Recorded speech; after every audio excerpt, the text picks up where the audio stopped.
shit's a mess. I accept it. Okay, first you have to start with radical acceptance.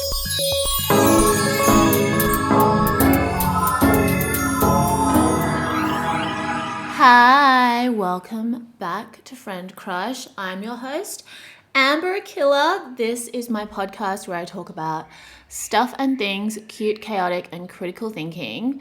The philosophy is we want to be hot and have fun.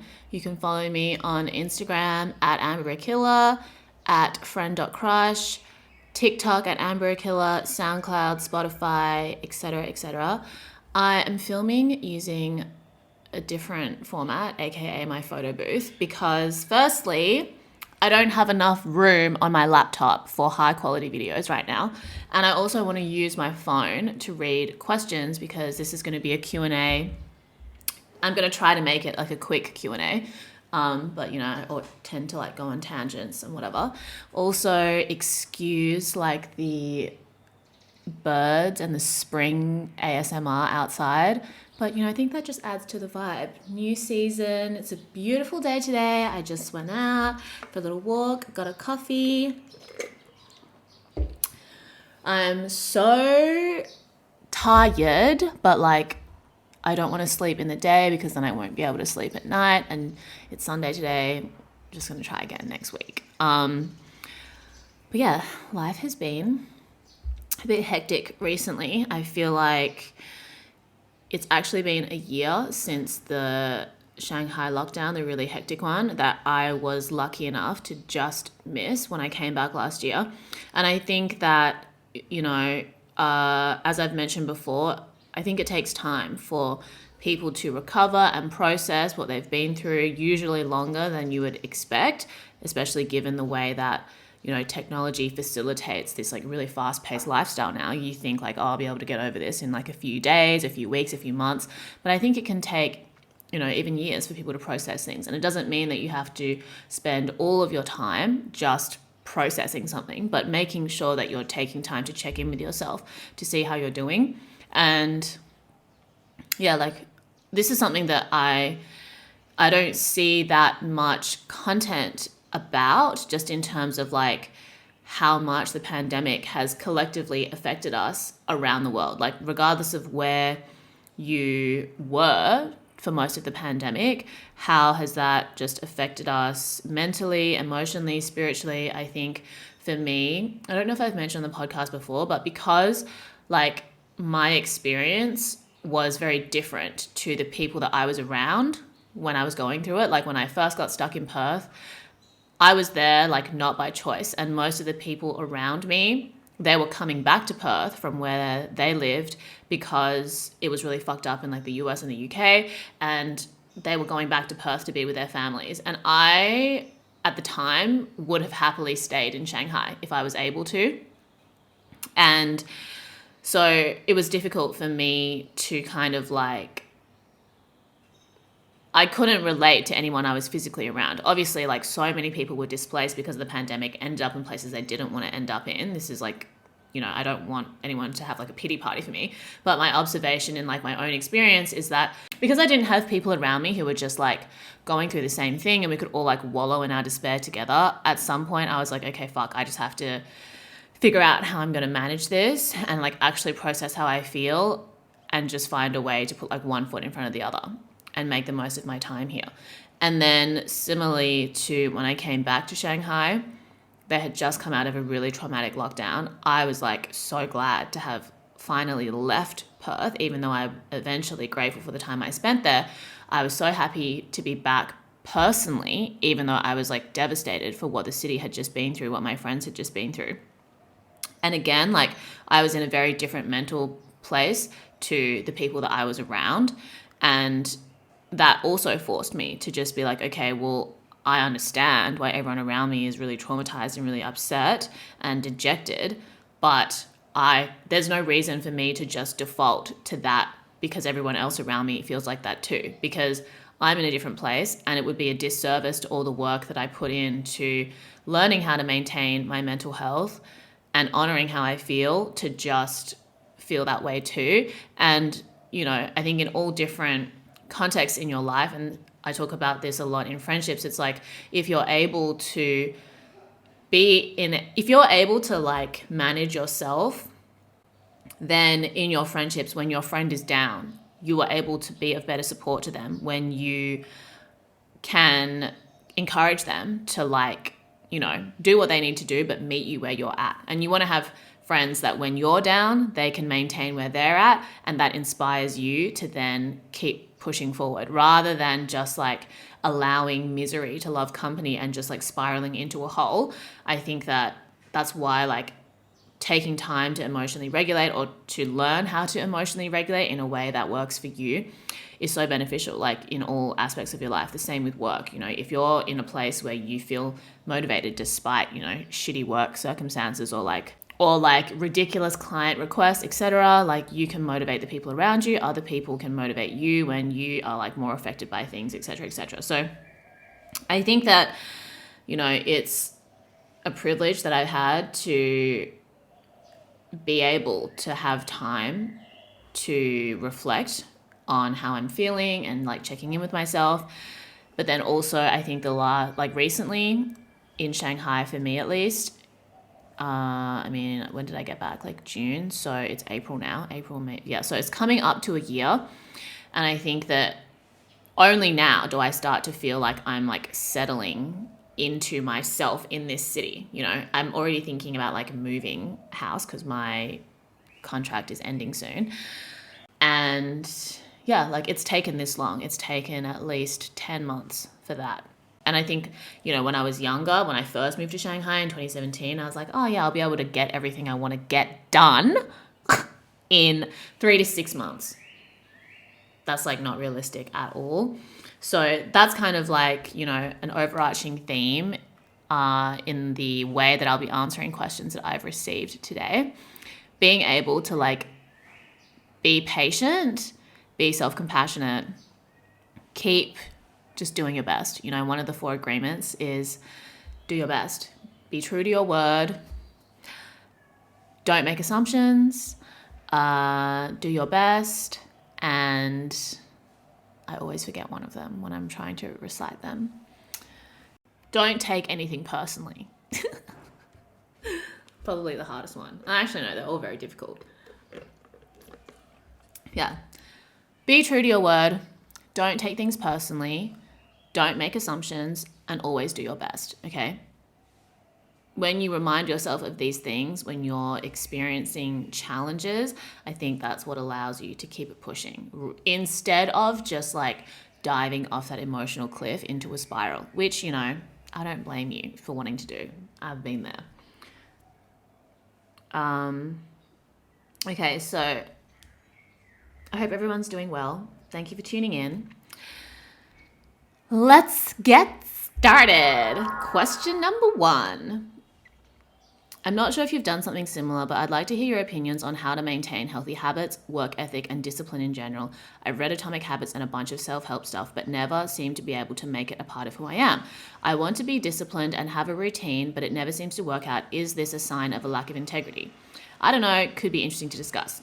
Okay, so I think that the thing about, like, everyone's personality is different. Everyone's lifestyle is different. Everyone's needs are different. But I think a general principle is like having some kind of ritual in your life is going to help anchor you. And whatever that ritual is, it can change at different stages of your life, but you need to take some time to figure out what works for you. So that's what I worked on a lot when I was in Australia and I was stuck there. I was in such a fucked mental place that I was like, okay, you know what? Whatever it takes to get me out of this, I'm going to try. Things that I previously was averse to trying, I'm now open to. I'm just going to see, because there's a reason why it keeps coming up. Like, maybe you should journal, maybe you meditate, maybe you exercise regularly, watch your diet, blah, blah, blah. Like all those things that I had half-assed before, never fully implemented. I was like, okay, we're going to try. So one thing that I did was I had this like habit tracker chart that my friend sent me. So I have like the month, write in the dates, write down the different things. I tried to do it for March and I only did 2 days. But when I was first started doing this, I did like 3 months consistently, I think, like to the best degree that I could, because for me, my like natural default state and my personality, my birth chart, whatever like framework you want to use to like analyze who you are, I'm just naturally like quite chaotic and very like head in the clouds vibe. Okay. So I have to put in a lot of effort to have like my feet on the ground while having my head in the clouds, and finding the balance between those two things. Cause I think that's like the way that you can generate, you know, decent creative ideas, having a balance between these two things. You want to work in reality, things that relate to people, but you want to have your head in the clouds, being able to think abstractly and connect things that seemingly don't connect, or make connections that are like new or like unpredictable. So I think of habits as like an anchor rather than a prison. Because before, when I was younger, I would think like, oh, I have to like wake up at this time religiously and then like have this really rigid schedule. And if I don't stick to it, then I'm like a bad person, or then I've failed. But now I think of habits as like anchors for my sense of self or for my mental health. And for me, those things are like morning meditation, making sure that I take the trash out every night, no matter how fucked my life is, making sure that I do the dishes as well every night, so I have like a clean kitchen the next morning, and thought dumping. I don't do this as much as I used to, and I probably should be trying to get back into it more regularly, and some form of physical activity. So these are like the anchors that I have. Oh, also like managing social media time/exposure, because for me, like I was talking to my friends last night at dinner, because I also like post online, I don't just consume things. I want to make sure that like I'm presenting an authentic version of myself when I do that, and I'm not like too influenced by what I think I should do online, if that makes sense. You know, even though like my online presence is like small, it's still important for me to like be present in my reality and not just have my whole life revolve around online perception of me, because I don't know, I just don't enjoy that feeling or that experience for me personally. So those are the things that are like anchors for me, and it took time for me to be able to do them regularly. And it's better to just start small. Okay, don't feel like, you know, we all fall into the trap where it's like, okay, you know what, I've had a fucked week, next week I'm going to eat healthy, I'm going to wake up at 7 a.m, I'm going to like schedule my time properly, I'm going to budget, I'm going to, you know, you think you can do all these things overnight when you're coming from a place of like going to bed at 3 a.m, not eating healthily, only ordering takeout, not doing any physical activity. And you want to believe that you could do all these things overnight, but you probably can't, okay? And when you reconcile with that, and you have to like fully scale back your expectations and be like, okay, shit's a mess, I accept it, okay? First, you have to start with radical acceptance. And then you can say, okay, next week, I'm going to make sure that I do the dishes every night before I go to bed instead of leaving the kitchen a mess. That is the only thing that I'm going to change about my life. When you've done that consistently, you can tick it off on your like little calendar, your habit tracker.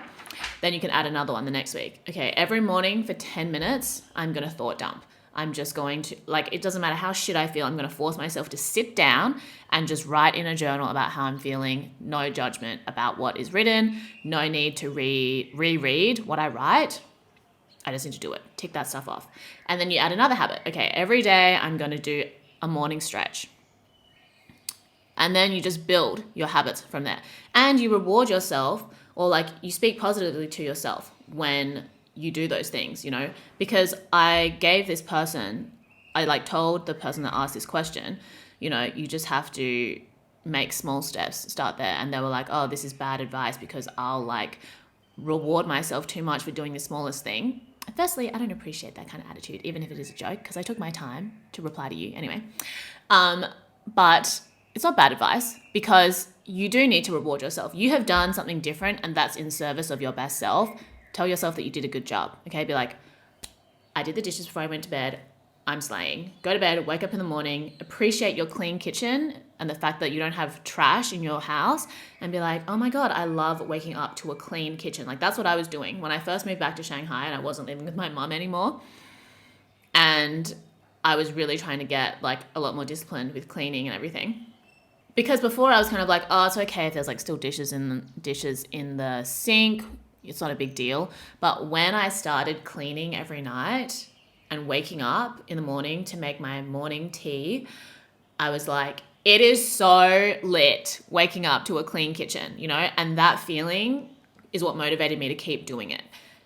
And then especially when my life is really hectic and I have to like wake up and I rush through my morning routine. I've got to go this place, got to do this, and then go to bed late and then wake up and do it again like the last few weeks. Having a clean kitchen in the morning when I make my morning tea is so slay. So start small. And that is how you build integrity, okay? Because you're telling yourself, I want to do this in service of my best self. And as you get into the habit of it and you build consistency around it, then you start to observe the other areas of your life where you could improve more. And you start to observe, you know, the way that people treat you, whether that has integrity, and the way you treat others, whether that has integrity. And it's just like a slow process. Don't feel like you're going to get it overnight, okay? It takes time, and one thing at a time. Because you think that if you like overload yourself with stuff now, that it'll make it easier for you later, like you're somehow saving time. But that is literally like that's like taking a sprint and then getting too tired and taking like a 2-week break or a 1-month break until you try running again. You know, if you just started walking, you know, slowly around the block, and then you walk 2 blocks and you walk 3 blocks, and then you start picking up the pace a bit, then you're like acclimatizing your body to the process of moving. And that is the same thing when it comes to building habits. Like, you need to slowly acclimatize your mind and your body to doing things that are different to how you've been doing them before, because your personality and your habits are entrenched in who you are. And you can change, but it just takes time, okay? And then your expectations for other people in your relationships becomes more realistic too, because when you've actually tried to change yourself and then achieved it, you realize how fucking hard it is and how much effort it takes, how much consistency it takes, how much of a mindset shift it takes, that you don't take it personally when other people say they want to change and they don't. You know, like I'm not surprised that there are people who say that they want to do X, Y, Z, and they've been saying that over and over again, and they don't do it. You know, I don't take it personally. Even if I would love to see them do it, even if I encourage them to do it and they don't do it, it's not my fault. And the same way it is for other people when they want to see me do something and I'm not able to do it, or I haven't put in the required effort to do it.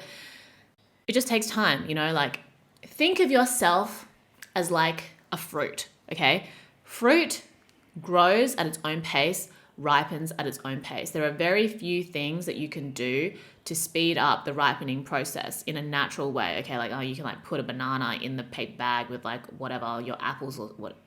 But when you try to speed up the process, then it's at risk of getting rotten too quickly, okay? Like I love making banana bread. I buy bananas and then they're not ripe enough. I have to wait for them to over ripen so that I can make banana bread. And you know, the line between a banana being like too ripe, that's just right for you to make banana bread, and then like too ripe to the point where it's like almost rotten. It's a very fine line, okay? That's like a 1 to 2 day difference. So, you know, think of yourself and everybody around you. Everyone's a different type of fruit. Not everybody even knows what type of fruit they are. They don't even know like how long it might take them to ripen. You don't know how long it might take you to ripen, but you just have to focus on your own process and embracing the timing that it takes for you, rather than thinking that you can speed it up by like different unnatural means or whatever, because then it's easy for things to spiral out of control and for you to not be able to like rein it back in. Easier said than done, okay? Patience, consistency, self-compassion is key, okay? And when you're trying to build habits, I think, you know, start with like a week. I'm going to do this for a week, and then go to like, okay, I'm going to do it for a month. Okay, now I'm going to do it for 2 months, 3 months. And then see how you feel after a year. Like it really took me like minimum a year to really build habits so that I felt like I had to do them in order to function, you know? Before, when you first start, it's like, oh, it doesn't really matter if I do it or I don't do it. I don't feel the impact yet. But when you've done it for a month, 3 months, a year, you're like, okay, I can actually feel the difference between who I am now and who I was back then. And I think this is a really huge thing when it comes to social media time management. Like when you first start trying to cut back on your social media time, you're like, I'm going to scroll for another hour. It's not a big deal. But when you are like more disciplined, like saying, okay, in the morning, no doom scrolling. Wake up, phone's in the other room. And like when I wake up, my phone is going to be in the other room. I'm not going to sleep with my phone in my room. Even just starting with that, when you've done that consistently for a week or a month, you realize how much clearer like your head is when you wake up in the morning and before you go to sleep. Like now when I do scroll on the couch before putting my phone away and then going into my room, it's much harder for me to fall asleep than if I had just not doom scrolled, you know? But you're so used to doom scrolling before you go to sleep, you don't realize, you normalize how hard it is to fall asleep. And you need to be consistent in like creating those boundaries with yourself so that you can feel the difference. Because you've normalized, like wherever you're at now, you've acclimatized to that. People are the way they are because to a degree it works for them. Even if it's to like their detriment and the detriment to who they wish they were, they're still alive. So there's no reason for them to necessarily think that they have to change yet until they've like made those decisions for themselves. So yeah. First question, habits. Don't give up. Okay, next question. I actually received a few questions that were similar sentiment. So I'm just going to read the question that was most well structured. Okay, so hi Amber, before I start, I just want to say how life-changing your podcast is. I want you to know you've changed my life and I'm so thankful I came across your TikTok in this era of my life. Thank you. Thank you for sharing your experiences and yourself to us. Plus, if you ever need a break, don't feel bad for taking time. Very sweet. Context, I'm the eldest of three, 22 years old. That is so young. 22 is so young. I just want to reiterate that, okay? 22 is so young. I didn't move to Shanghai until I graduated from my law degree and my arts degree, and I was 23 at the time. So 22 is very young. 22 years old, broke, living with my immigrant, religious African parents. I'm at a point in transition where I feel like I know what I want to do, creative direction, film directing, but I feel like because I'm stuck at home and I don't know the order of steps I should take to achieve my goals, it's preventing me from even starting. I can either get a full-time job I hate to save money and move out, downside, no instant gratification of being able to pursue my passions. 2, stay at home, be broke, and pay rent with my mental health while pursuing opportunities that could possibly grow into real gigs. My questions are, 1, how can I alleviate my need for instant gratification if I decide to move out first? 2, how does one keep themselves from hating their life while working a job they hate? 3, in your opinion, which would be the option that would offer me the most growth? You don't have to answer all of them. Any insights would be helpful. Thank you again. Okay. So let's start with you're young. You think you have an idea of what you want to do. You don't know what the steps are. And it's like so overwhelming to figure that out. Firstly, you have more time than you realize to figure out what you want to do. Because at different stages of your life, I think like what you want is going to change. And I feel like the way that we're made to think of what is normal or what's like, I don't know, conventional or what makes you a good person or what makes you a successful person is already knowing what you want at a really young age or knowing all the time what it is you want or like doing the things that people consider the most normal. But that's not really like what life is about. I think what life is about is what brings you a sense of satisfaction, what makes you feel authentic and what makes you feel like you're making progress for yourself, okay? Other people's validation is important too because you're a human being, you're a social animal, you want approval from others. But when you place other people's approval or the idea of what other people will approve of above what you approve of for yourself, that is when you get into existential crisis mode.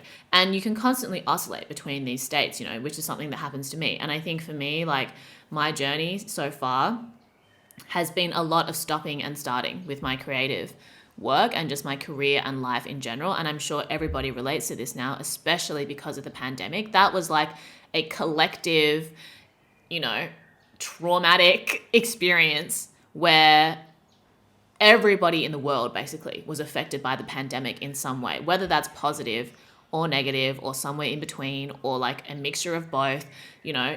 I think what I realized in that time is that there are so many things that you can't predict for.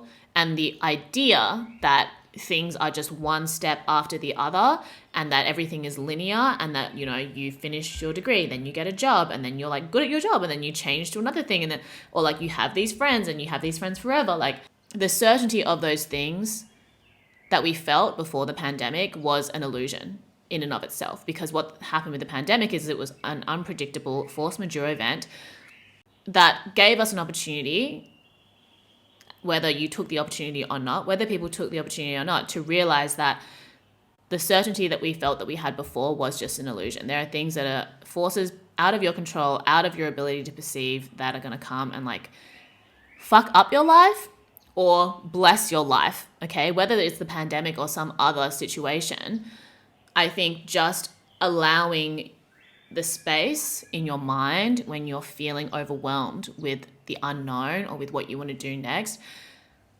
realizing that you don't need to know everything right now. You just need to figure out where you can start. So I think that realizing that everybody's journey is different. Like I said, everyone's a fruit.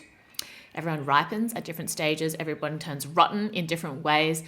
There's a point in which you're like putting in effort, you're doing your best, and you reach a point where it's like putting in more effort by like stressing about something or like trying to control things you can't control just becomes detrimental to you. You know, you want to do your best in the things that you can actually manage, that you can have an impact on, and then the other things you just need to let go of. You need to practice letting go.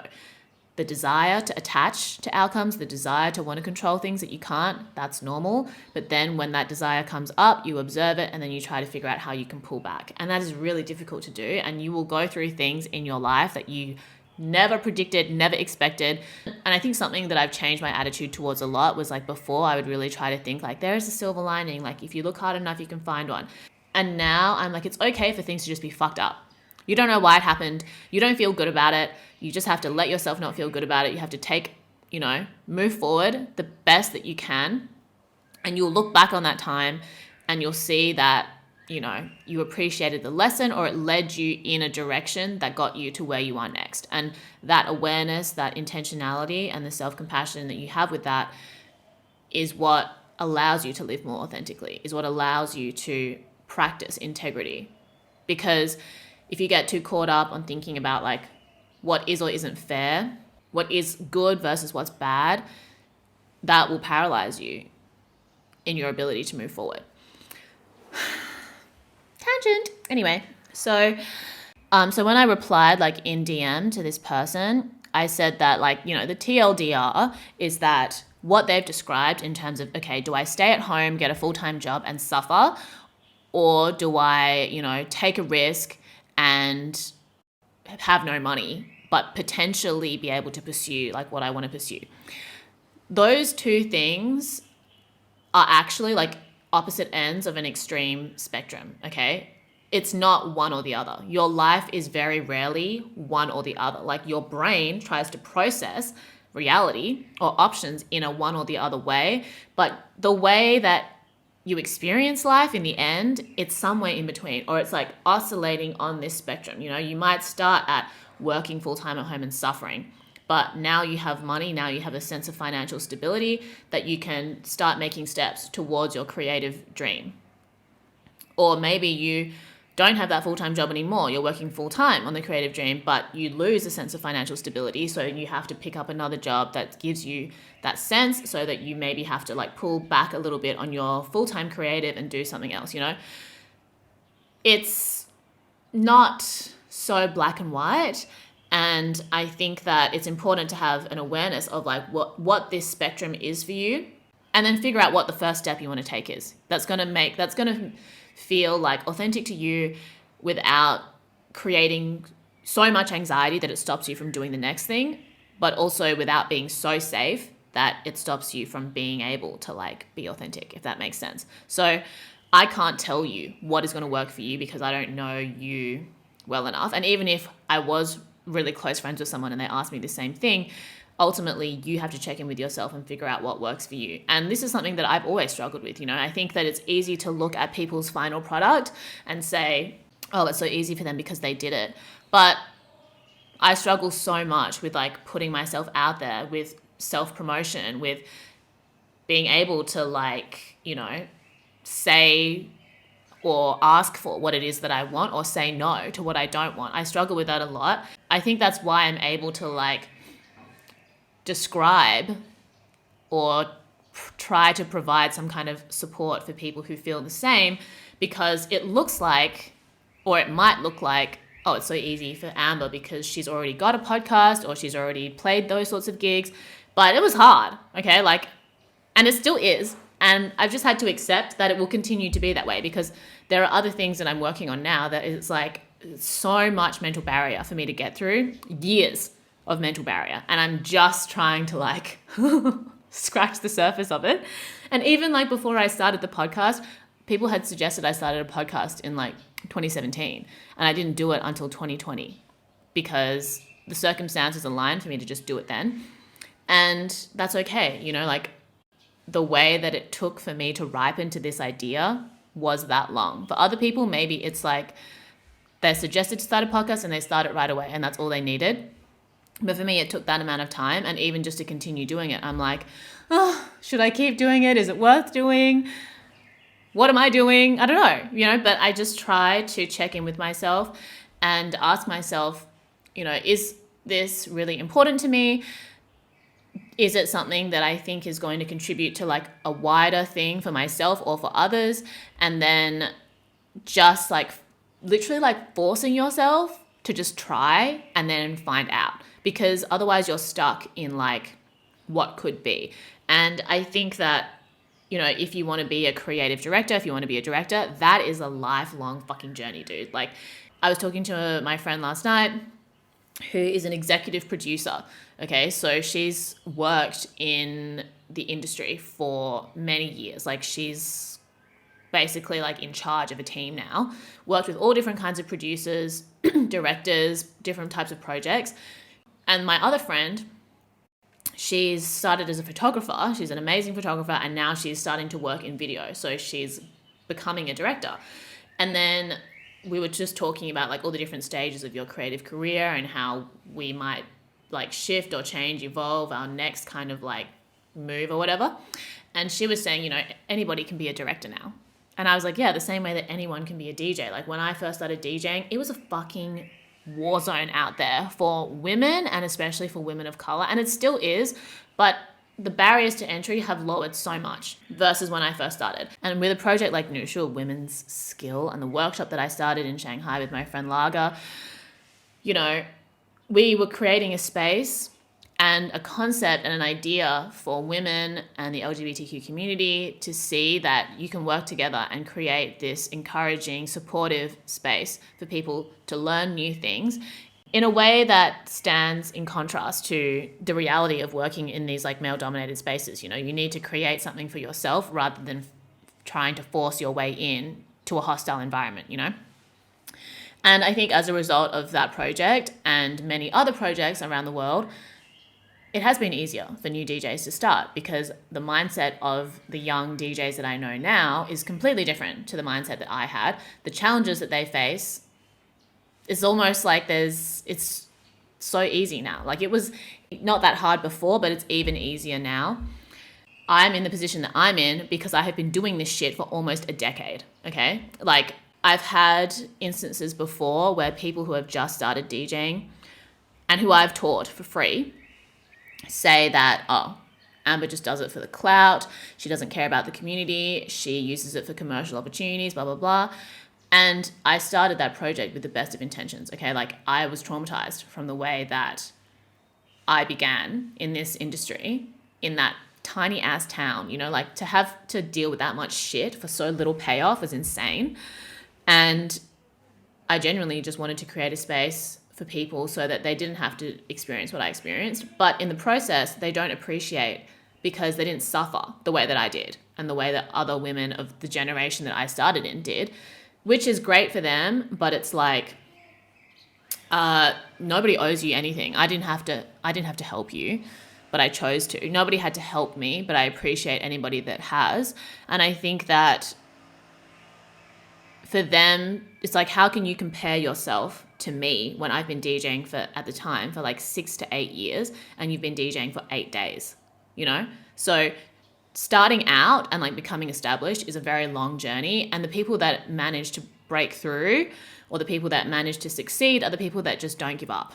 Okay. Like that's kind of it. Because if you see the way that there are people out there who are calling themselves a director, calling themselves a DJ, calling themselves a photographer, blah, blah, blah.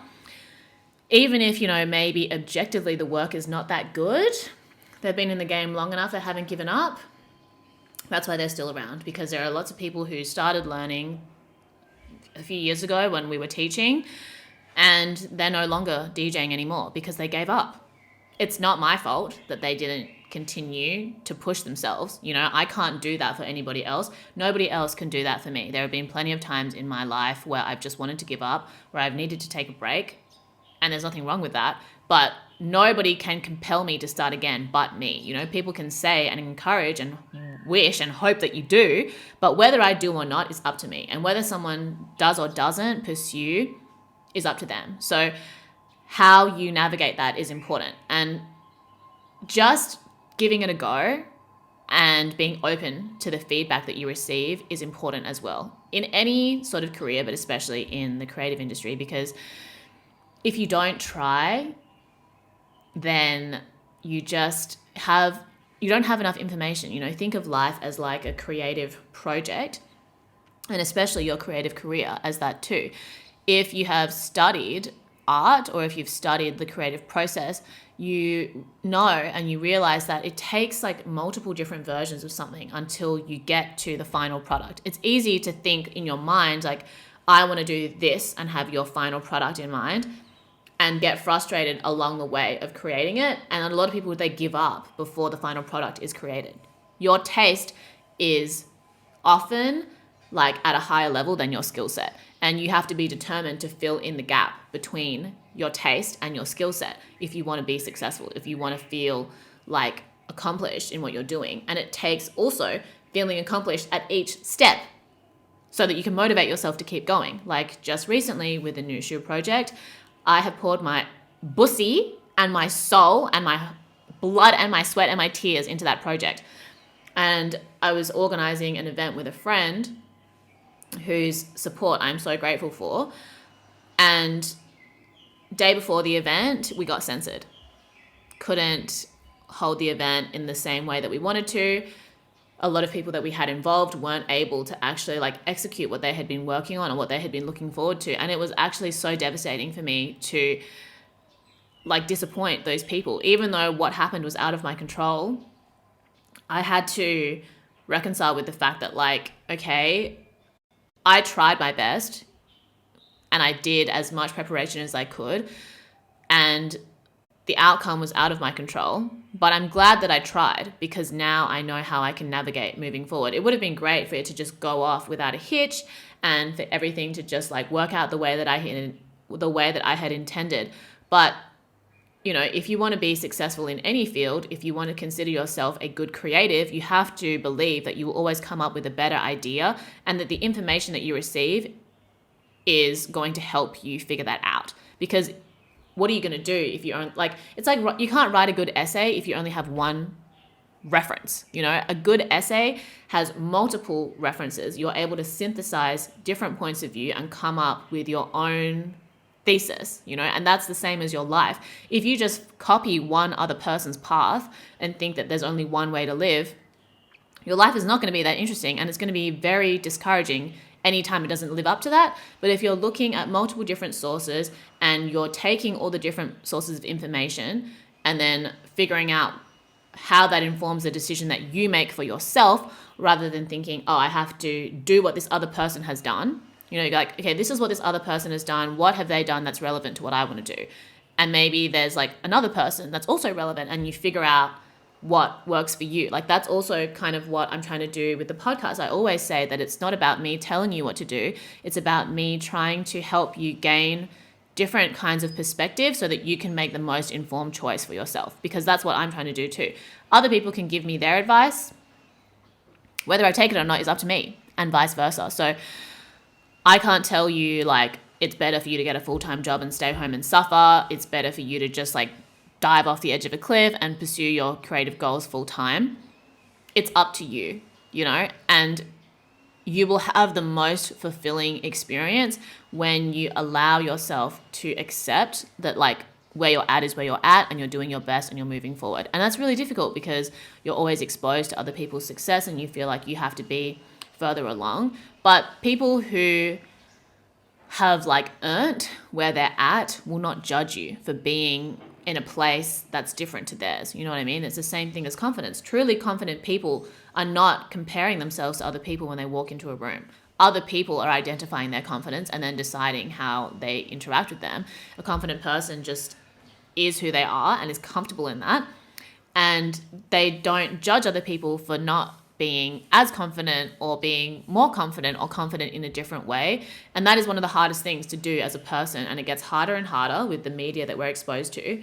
But that's just how it is. You have to take time to figure out who you are in spite of all the noise that you're surrounded by. So that's why I always advocate for things like meditation and thought dumping and taking a nice walk and, spending time with yourself, because you are the person that is going to be with you forever, okay? Other people in your life come and go, whether physically or even like metaphorically, because everyone is changing and evolving as well. The people that I'm friends with now, that I was friends with like 5 years ago, we're different people to who we were. Like, even if the core of us is the same, it's like we live in a different place, or we have a different job, or our approach to life is slightly different. They've changed and I had no control over that. Maybe you influence it, but at the end of the day, like, you have to accept that you are the only thing that is consistent in your journey through life. Your relationship with yourself is the thing that you can't escape. You can try as much as you want, drinking, different addictions, distractions, relationships, friendships, work, but at some point you will have to face yourself, okay? So I try to microdose that, me personally. A little mental breakdown every now and then, existential crisis every other week. It helps, so it's not like one major thing. I don't think that I can get rid of the difficulties and the challenges that come with being alive, but at least I'm better at managing them. Like that Nushu event that we tried to do, it was like overwhelmingly disappointing. I was so upset. I was like crying at home, crying on the phone, crying in the club with the like makeshift event that we tried to do. But, I'm glad that I did it. I'm glad that I tried. And now the new challenge is figuring out whether I want to do it in a new form, whether I just want to let it go for now or forever. I don't know. But if I didn't try my best, I wouldn't have this information. Okay. I needed to know that it's not going to be as viable in its original form or in the way that I wanted to do it now. And people might talk shit about me. They might, judge me for it. But it was tough, but I don't feel bad that I tried. And people who like have been in similar positions that I've spoken to, they don't judge me for it. They respect the attempt that was made, and they are supportive of whatever I try to do next, the same way that I would be of them, because we have a mutual understanding that this shit is difficult. Not everybody is built for it, or not everybody is willing to try to build themselves in that way to actually do it. You just got to keep it moving. It's hard, but it's what brings you a sense of satisfaction. I think that we're so averse to suffering now because we're so entitled, and because so many things are so seemingly so easy, that any resistance is considered a sign of like a reason to give up. But I just don't think that it's that simple. You need to think more carefully and with more nuance about the things that you experience and the information you're receiving in determining how you move forward. Because if it was so easy, then everybody would be successful, and then the bar for being successful rises. We need that contrast. Not everybody is going to be on an upturn at the same time, and that's okay. Flop era, slay era, it's going like this, and everyone's in a different frequency. You find people that are on the same frequency as you that can bring you up, or you find a frequency that is inspiring to you, that motivates you. It's not as simple as like one or the other, you know? So I guess that's not like the prettily packaged answer that people are looking for, but it is the type of answer I think that is most helpful and provides the most relief when figuring out what you want to do, because it is so easy to get wrapped up into like this black and white thinking, or like this binary way of thinking. But when you see the spectrum and then you realize that there's all this space in between for you to navigate to, that's also quite freeing, rather than thinking you're, predetermined, predestined for one or the other. So yeah, that was like a full-on tangent, and now this episode is quite long, so I only really got to answer like 2 things. Okay, so other things to address in this question: how can I alleviate my need for instant gratification if I decide to move out first? Well, that's why I think it's okay to just take some time to like make some money and do some small projects first. Don't feel like you're going to go from wanting to be a director to directing a movie overnight. It takes a long time, So do little things at first that are manageable with the schedule that you have, and then build from there. Because as you gain experience, you can also increase your price, and then you can slowly navigate like how much work you need to do to feel financially stable, and then how much work you can do to feel creatively fulfilled.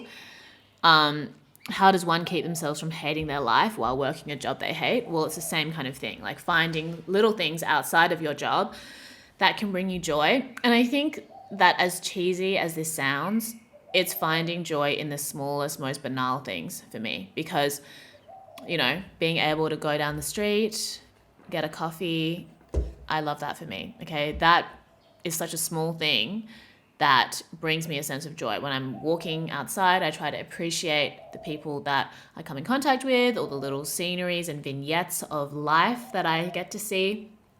When I'm cooking food, I try to, bless and extend gratitude to the food that I'm eating and the people and the processes that it took to get there. Even if I'm cooking food for myself, the vegetables were farmed by someone far away that I don't ever get to meet, that were transported over by a bunch of people too, and then sold to someone at a wholesaler, to a market, to a store, and it eventually got to me. Like, realizing that you are part of this like collective human experience, even though there are so many ways we're divorced from it, I think is how I get to appreciate the other like more tangible things, or like the bigger things that I do.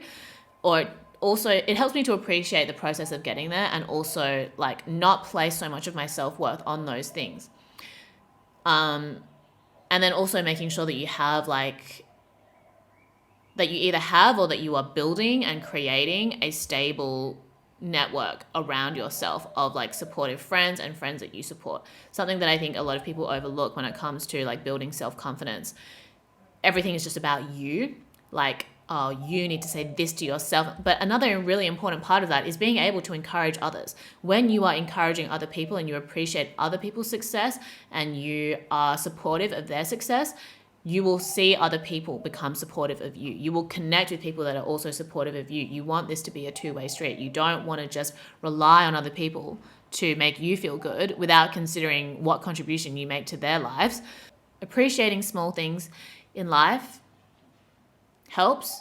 And then also just being realistic about, what the cost benefit analysis of this situation is, because only you are able to change it. It's fucked up when you're in a situation that you hate and it seems like difficult to navigate, impossible to get out of, but you have to believe that there is a way out of it. And you have to believe that there will be a time in your life where this is no longer what your story is, but you need to take those steps. And it's not easy. It's tough. Life is not fair. Some people are more privileged than others. But when you're connected to your experience and your journey and the pace at which you're ripening in the unique fruit that you are, you don't take all that other shit so personally. You're not so worried about trying to control things or judge things that you have no ability to determine anyway.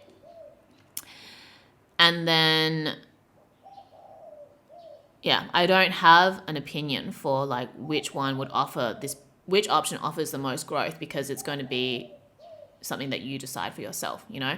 And you might try something, doesn't work for you, and then you pivot. It's okay. You don't have to think that the decision that you make now is going to define you forever, because so much is out of your control.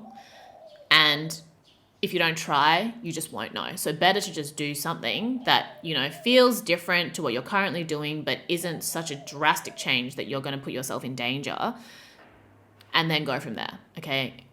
You're not going to know overnight. It might take a few months. It might take a few years, but being dedicated to maintaining like that connection with yourself and feeling satisfied with what you're doing and managing your expectations and rewarding yourself when you do a good job or when you do something that is in service of your best self. That's where it's at. Okay? Yeah, and also supporting your friends and making sure that the people around you are, you're all like creating like a supportive, nurturing environment for each other in each of your journeys, regardless of how that unfolds for everyone. So yeah, those are my thoughts for today. Thank you for tuning in. I hope everyone's doing well. Follow me on TikTok, Instagram, SoundCloud, Spotify. Send me your thoughts and feelings. Leave a comment. You know, I love to hear if anyone else has been through this, if you're going through a similar thing. And, you know, drink lots of water.